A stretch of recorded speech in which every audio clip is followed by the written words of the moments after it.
Welcome, fans of the Justice League universe. My name is Sam. In this podcast, Alessandro Maniscalco and I share our scene-by-scene analysis of the films in the Justice League universe. This episode focuses on Batman v Superman, and what we have decided to call two scenes rather than one or three. We're going to cover the Knightmare Batman sequence, which starts in the Batcave, and includes the desert fight scene, and also includes Batman's hanging captivity with the Tyrannical Superman. And then we're also going to cover the scene with the Flash and Bruce in the Batcave. So, scene 28 begins by picking right up from scene 27.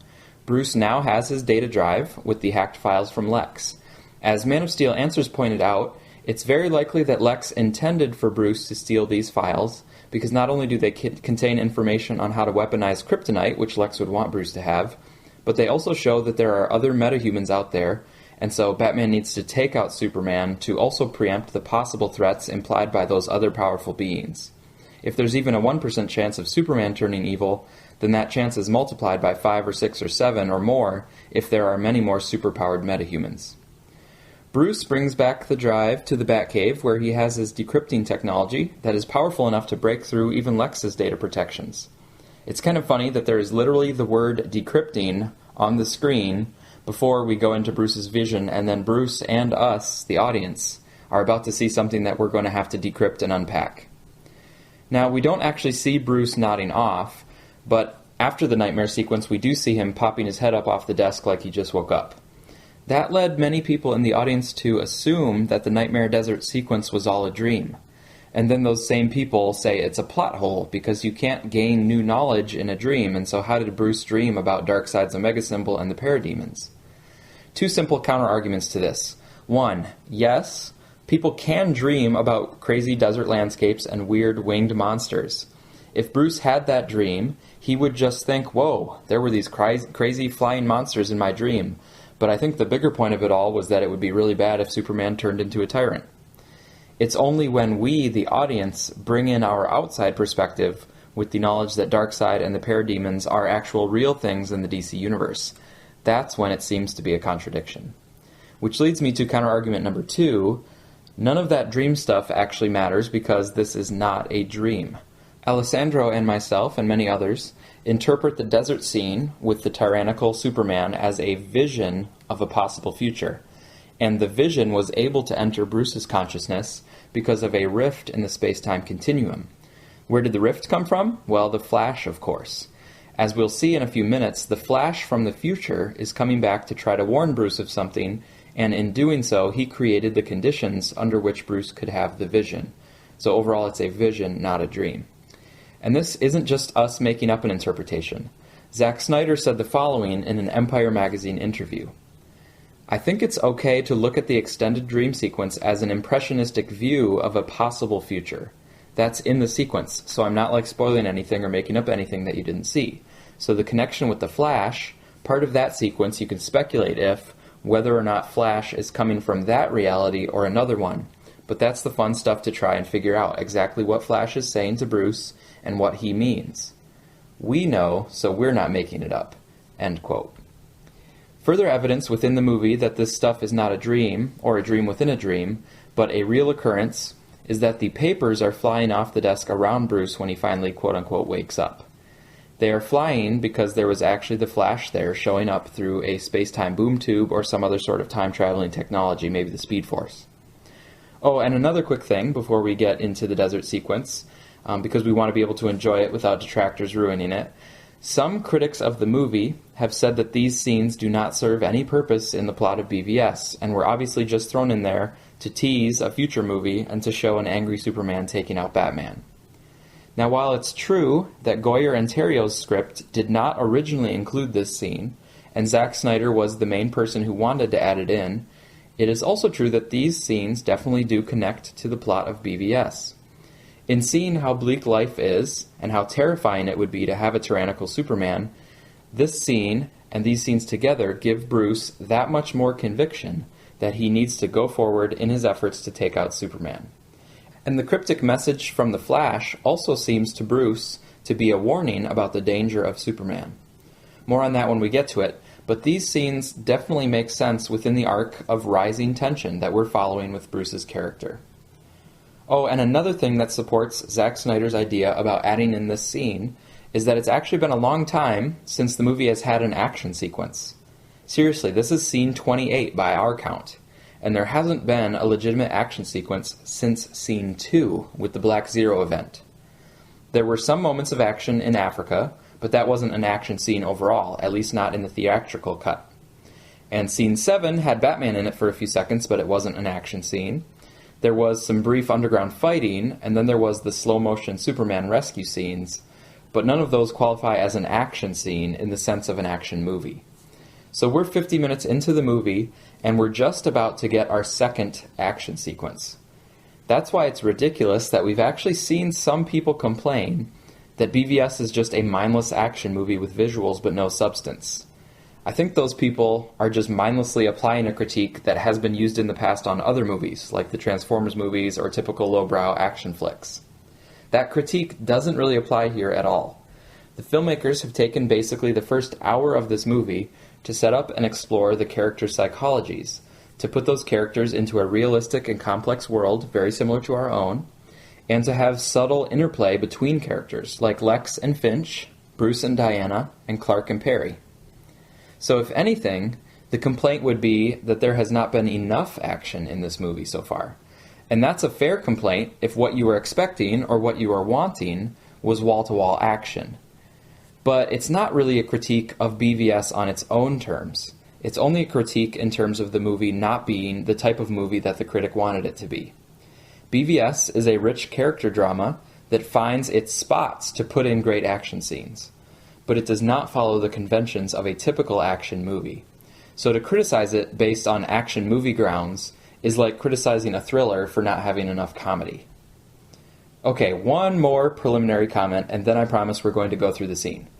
We do think one fair complaint about this scene would be from people who were simply confused by what they saw.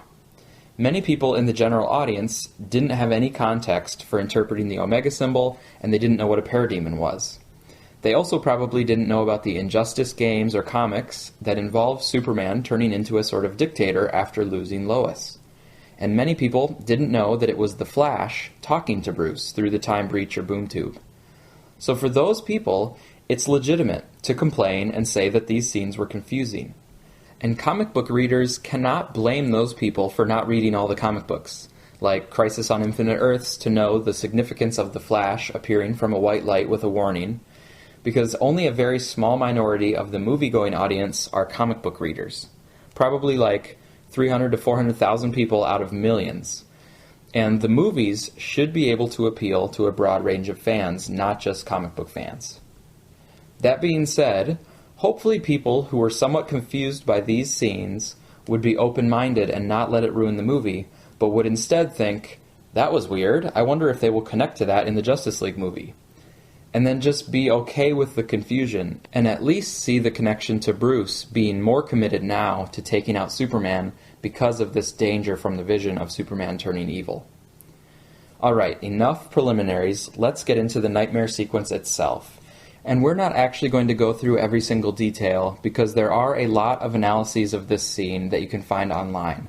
And those analyses often provide visuals, which is helpful to see here.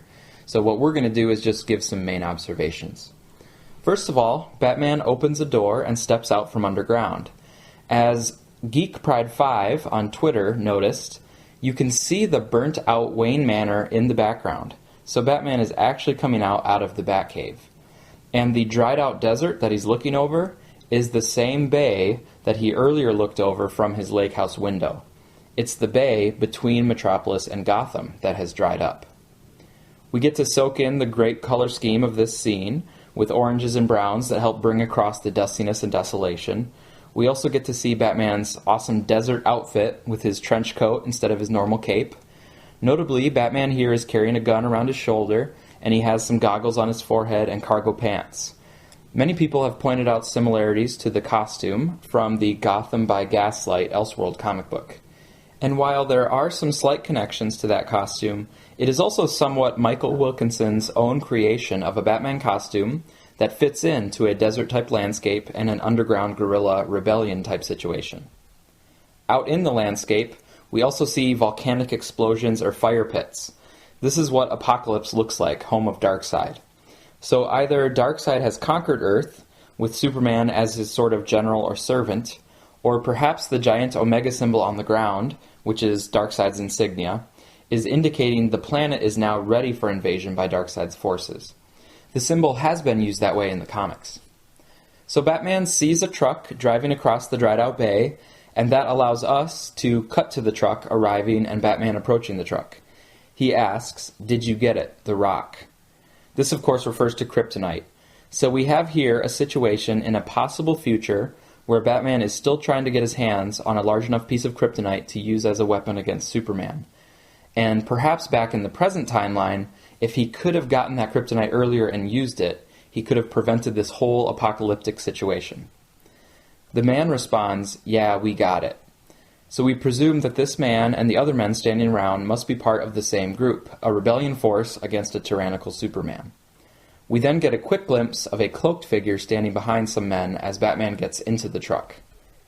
Inside the truck is a trunk marked LexCorp, which suggests that these men have stolen it from Lex. There's a green hue, which Batman assumes is the kryptonite, luring him further into the trailer toward the trunk. We then see a UB-1280 battery connected to two green bulbs, and realize there is no kryptonite, and we also realize that Batman was tricked. The men immediately train their guns on Batman, but don't fire, which leads us to believe this group was looking to capture him, not kill him, probably because the dictator Superman wants to see him and do the killing in person. This capture order is also why Batman is able to do as well as he does later in the fight outside the trailer. We now see clearly that the mysterious men are wearing helmets and Superman emblems on their shoulders. They are somehow affiliated with Superman, either working with Superman or in the name of Superman. These character designs are inspired by the regime soldiers as taken from the Injustice comic. And this isn't the first reference to the Injustice comic. We saw Jimmy Olsen get shot earlier in the movie, which also occurred in those comics. Jimmy's death in actual reality could be considered a sign that events in the movie are already beginning to unfold in the direction that leads to this vision, a sort of Injustice Gods Among Us direction, which is why the Flash needs to come back in time and warn Batman in order to stop events from continuing down that path. Another graphic novel worth mentioning here is Superman Red Sun by Mark Millar. Although that story is very different because it's an Elseworld story where Superman lands in the Soviet Union, there are some similarities, because Superman does become a tyrannical leader, and Batman does try to lead a pretty unsuccessful rebellion. And that story also has Jimmy Olsen as a CIA agent, by the way. Okay, the scene is about to take off because there is a beat of silence as the realization of betrayal comes over Batman. Then the man with the trunk says, "I'm sorry." This leads us to believe that some of Batman's men were in on the betrayal, either willingly or more likely because they were coerced. But most of the rebels here with Batman were not aware of the betrayal and the fake kryptonite. So it was not only Batman who was betrayed, but all the other rebels too, either because they didn't know about the Superman soldier infiltration, or because they knew about it, but then were killed by those soldiers anyway. These people being shot could possibly be Batman's followers, similar to the thugs he assembled in The Dark Knight Returns, which would explain why Batman yells "no" to the back of the truck. When Batman yells "no," that marks the beginning of his massive oner, a single long shot that begins inside the truck and follows him outside, and then rotates 360 degrees around him as he fights the Superman soldiers. And the parademons start to fly by and join the fight. The oner goes all the way to the point where the parademon knocks Batman unconscious. Batman's fighting in this shot was performed by Rich Citrone, Ben Affleck's stuntman, and it contained over 100 moves. It's the sort of thing that you don't need to analyze, you can just enjoy it as a piece of performance art like dancing, with the choreography and the costumes and the setting all presenting a visual experience for the audience. A few things we noticed, but like we said, you can find other analyses online that have images you can dissect. But not only do the parademons arrive, but also more trucks of Superman's regime soldiers, implying Darkseid and Superman are working together.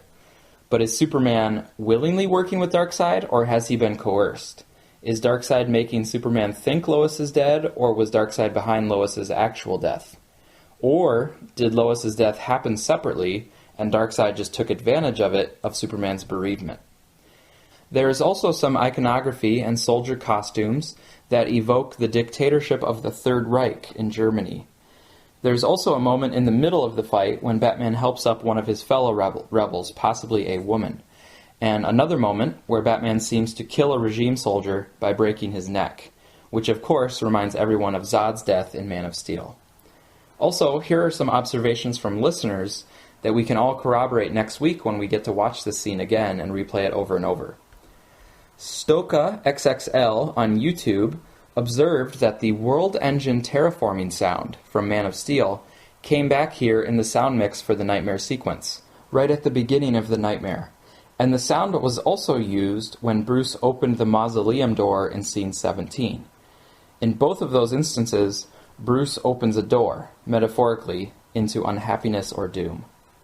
And Damien Dorego on YouTube noticed that in the Knightmare scene, Batman is using the same type of pistol that killed his parents. And when he shoots the traitor, the scene is shot similarly to scene 1 with his parents' death. Okay, so this part of the Knightmare sequence ends when Batman is held down and then knocked out by a parademon. Batman wakes, chained up between two others. They appear to be members of the group that were working with him to get the kryptonite. The music, which had been an eerie and kinetic theme with atmospheric and processed sounds, and some Kubrick-esque choir vocals, has now totally cut out for this part in the bunker. The sound now is all about Batman's breathing and fear, punctuated by Superman's approach and then arrival. Superman's vertical landing is an echo of his arrival in the Africa scene, where he was saving Lois.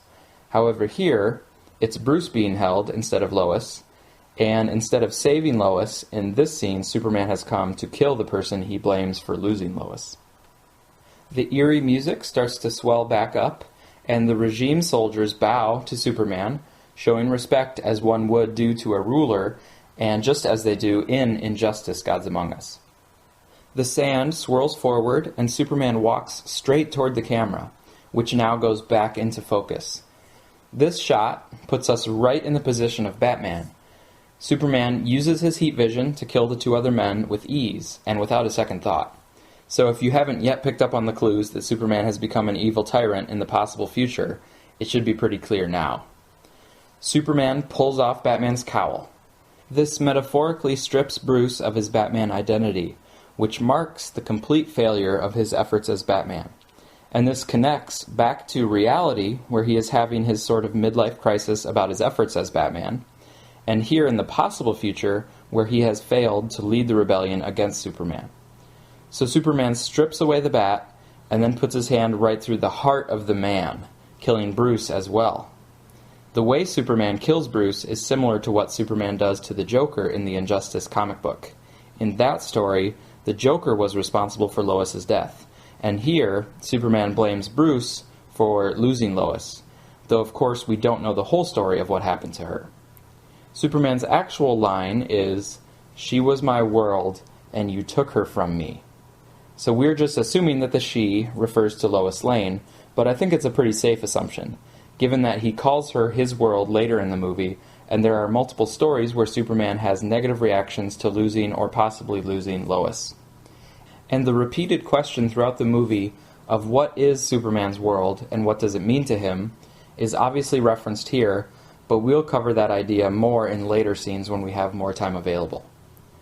Some people have suggested that maybe this wasn't just a bereaved Superman who has turned cruel, but instead Superman was being controlled by Darkseid.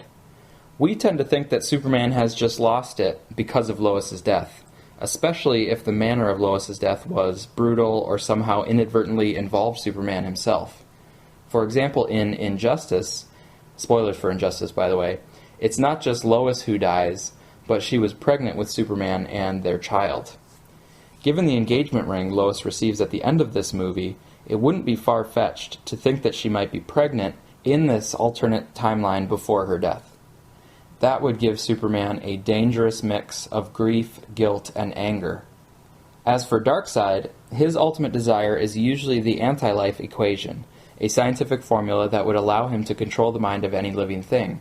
So it's not out of the realm of possibility that he controls Superman, we just don't have enough evidence to conclude that yet. So Bruce is killed in the vision, And by the way, it looks like there might be a shot in the ultimate cut where Bruce comes up to somebody, like a criminal, and punches him right in the gut in a sort of similar blocking, similar physicality as this way that Superman puts his hand through Bruce. We'll have to see that next week. But then Bruce wakes back up in his Batcave at the computer. Before we get into the Flash's appearance, we just want to comment on Bruce's psychology with respect to this vision. In this vision, which he thinks is a dream, he sees himself as an underdog fighting against an out-of-control power. In the vision, he is the Christ-like martyr, hanging and awaiting his crucifixion between two other rebels, like Christ was between the two criminals on the crosses. But the irony is that Batman is actually the one turning away from the good through these middle parts of the movie, not Superman. And it is Batman's power that needs to be checked before it is too late. And of course, later in the actual reality, it will be Superman who makes the Christ-like sacrifice, not Batman. Okay, so going from scene 28 to scene 29, Bruce's scream transitions us right to the sound of the Flash reaching out from a bright light, trying to shout a message to Bruce. We mentioned how this is a reference to Crisis on Infinite Earths, but notably, this same idea just occurred last month in the DC Rebirth special comic book, where there was literally a scene with the Flash, Wally West in that case, trying to reach out from the Speed Force to send a message to Bruce in the Batcave, but Bruce is confused and doesn't know what to make of it. Comic book fans are also very used to the idea of the Flash as a time traveler, and that has also been used in the Flash TV show on the CW. It's a common feature of the character of the Flash, and like we said before, he could be time traveling using the Speed Force, or it could be a sort of boom tube technology, which is connected to the mother boxes that come from Darkseid's planet of Apokolips. If you aren't familiar with mother boxes, it's the thing that fuses itself to Vic Stone to create Cyborg. So maybe a future Cyborg is helping future Flash try to time travel back to talk to Bruce.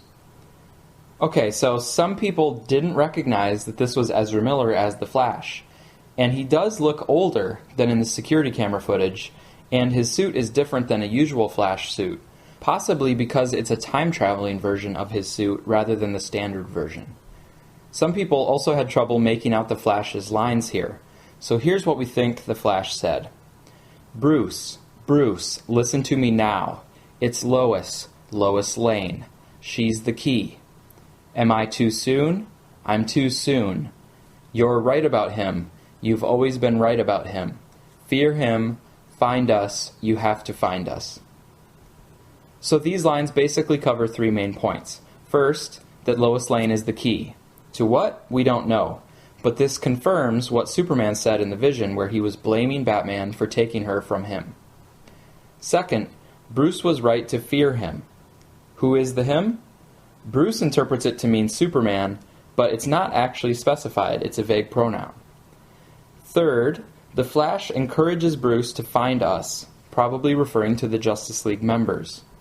Of course, by the end of the movie, Bruce realizes that he does need to gather these metahumans to help protect the Earth, because their best defense, which was Superman, is now gone.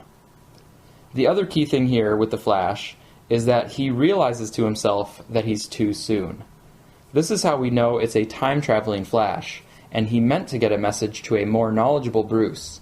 But this Bruce is not yet aware of the other metahumans, and may not yet know the man that he is supposed to fear. It will be interesting to see how they follow this up in Justice League or beyond, maybe in the Flash movie or the second Justice League movie. And to prove that we're not just making this all up, we do have some information from Jay Oliva, who was one of the storyboard artists for BVS, and he's a director of several DC animated original movies. On the Hall of Justice podcast, Jay Oliva said that Bruce would assume him refers to Superman. But actually, Oliva says, it refers to someone else in the future, because Flash was too early. So overall, these two scenes are not meant to make total sense. They're the kind of thing that will make BVS a great movie to rewatch down the road after Justice League and The Flash. Just like Man of Steel has lots of new meaning now after seeing BVS. But these scenes do provide a big thrust for BVS itself, too.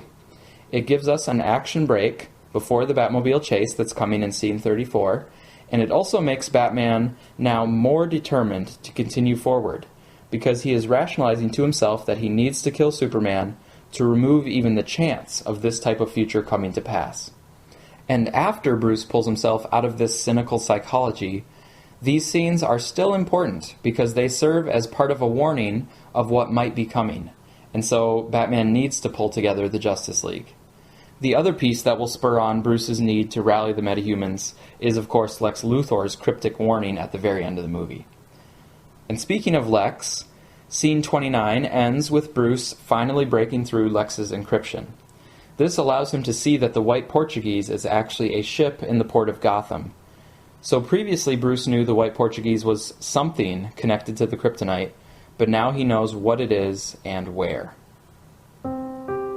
In the next episode, we see a quick scene that prods Clark a bit further forward in his animosity toward Batman, and then we get another important scene between Bruce and Alfred. Thank you for listening, and as always, Alessandro and I want to plug the Man of Steel Answers podcast and the Suicide Squad cast. And let us know your thoughts and questions in the comments.